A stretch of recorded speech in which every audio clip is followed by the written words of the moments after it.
டிட்வா புயல் எதிரொலியாக மாமல்லபுரம் அருகே பலத்த காற்றுடன் கனமழை பெய்து வருவதுடன் கடல் அலைகள் சுமார் 10 அடி உயரத்திற்கு மேல் எழுந்து வருகின்றன.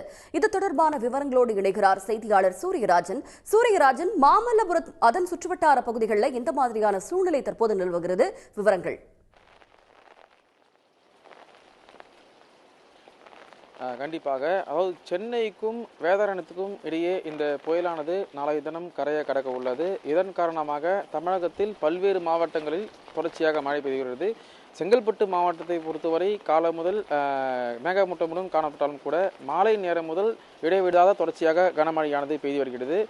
குறிப்பாக சொல்ல வேண்டும் என்றால் சென்னையிலிருந்து ஒரு 330 கிலோமீட்டர் கிழக்கும், அதே போல இந்த பக்கம் வேதாரண்யம் அருகே 90 கிலோமீட்டர் இந்த இரண்டு பகுதிக்கு மையத்தில் தான் இந்த புயலானது மையம் கொண்டுள்ளது.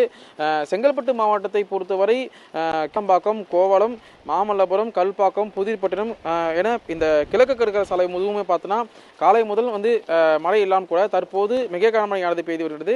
மீனவர்களும் கூட கடந்த ஒரு வாரத்துக்கு மேலாக மீன் பிடிக்க யாரும் கடலுக்கு செல்லவில்லை. கிட்டத்தட்ட ஒரு 40க்கும் அதிகமான மீனவ மக்கள் தங்களுடைய படகுகளை கடற்கரையிலே பாதுகாப்பான இடத்தில் வைத்துள்ளனர்.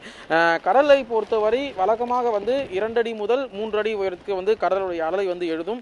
ஆனால் வழக்கத்துக்கு மாறாக கிட்டத்தட்ட ஒரு 10 அடி முதல் 15 அடி உயரத்துக்கு கடல் என்பது ஆக்ரோஷமாகவும் கடல் கொந்தளிப்புடன் காணப்படுகின்றது. இன்றைய தினம் மட்டும் இல்லாமல் மறு உத்தரவு வரும் வரை இந்த மீனவர்கள் யாரும் கடலுக்கு மீன் பிடிக்க செல்ல போவதில்லை என திட்டவட்டமாக தெரிவித்தனர். இருந்தாலும் கூட நேரம் அதிகரிக்க காற்றின் வேகம் கூட அதிகரித்துள்ளது, மழையுடைய தாக்கமும் அதிகரித்துள்ளது. எனவே இன்றைய தினம் மட்டும் இல்லாமல் நாளை தினம் கூட மழையும் அதிகமாக இருக்கும் சொல்லிட்டு எதிர்பார்க்கப்படுது.